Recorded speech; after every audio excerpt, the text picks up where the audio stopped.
Hey, you.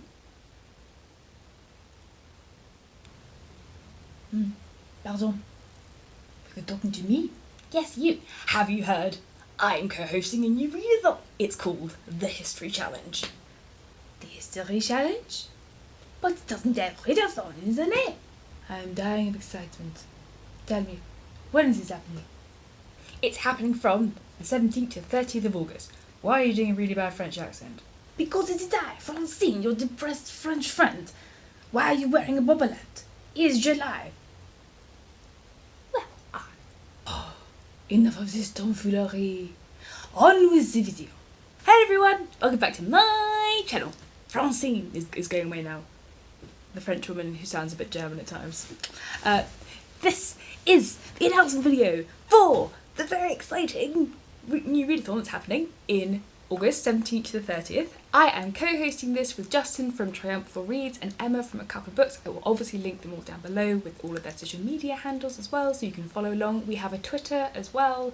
We have a hashtag, which is hashtag the History Challenge, obviously, since this is new.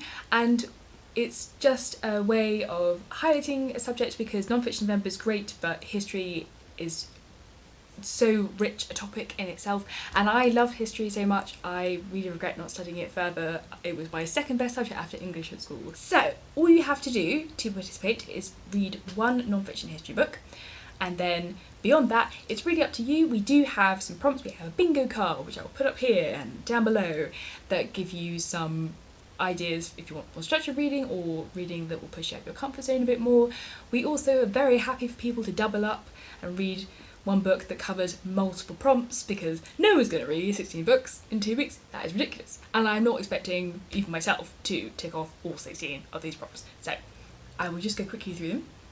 So we have contemporary history, which I would put as history that happened in the last 50 to 100 years. We have local history, which is harder to define because I live in this really small country compared to like America, where like a state is huge. They would laugh at England. But I would say for me it's like about an area where you could take a day trip to. But you know, figure that what you will, you know.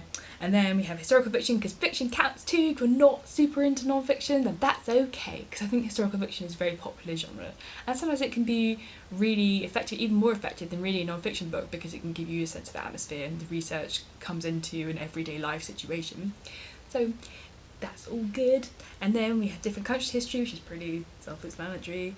We have your favourite time period, so for me it's obviously Victorian. I think what's quite nice about me and the other hosts is we are quite interested in different periods of history. So I like the Tudors, then I skip to Victorians, and then modern history, 20th century history, and then Emma likes kind of prehistoric history with dinosaurs, and then Justin likes medieval and more ancient history. So yeah, we've got quite a good amount of time covered there. And woman author, because we don't want just white old men authors. No, we don't. Up the women. And then we have ancient history, which I would put as 500 years plus, which I might find a bit harder thinking about it.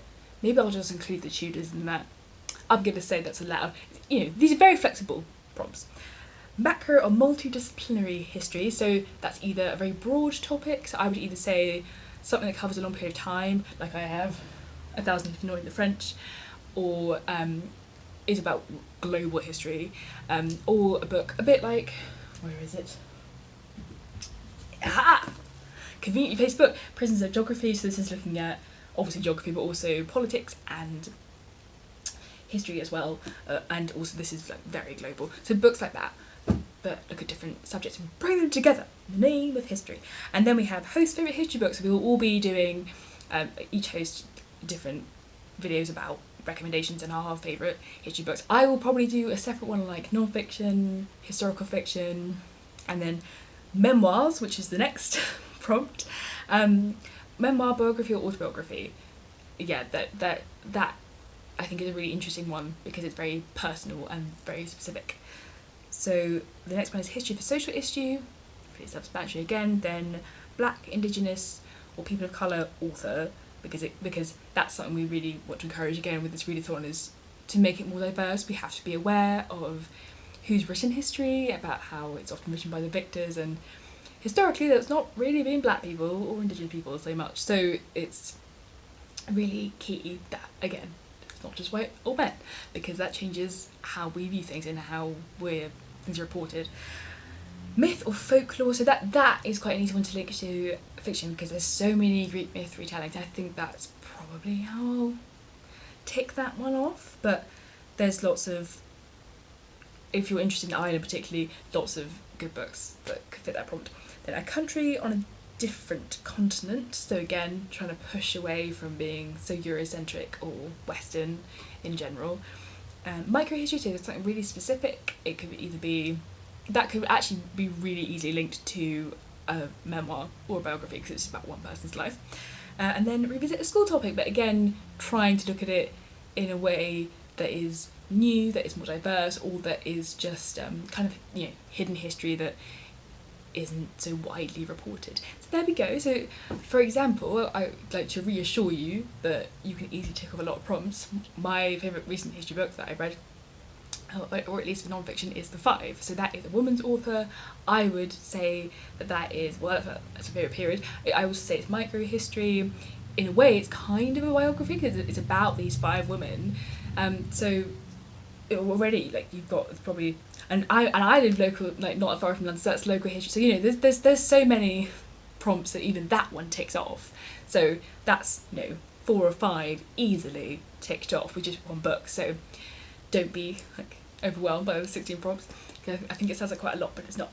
And I'm just really excited, and I really hope that you follow along and let me know if you want to join in. I'm just excited to focus on history. I have so many books on my TBR. It's so hard to pick, because you all know what I'm like with TBRs. I'm flipping terrible, and I'll just be really overambitious. So expect the longest TBR ever with every different choice, but I can't wait, and I hope you're excited too. So I will see you soon for more recommendations videos, and I hope you go and check out the other hosts as well and their videos. They've got a lot of good history content already.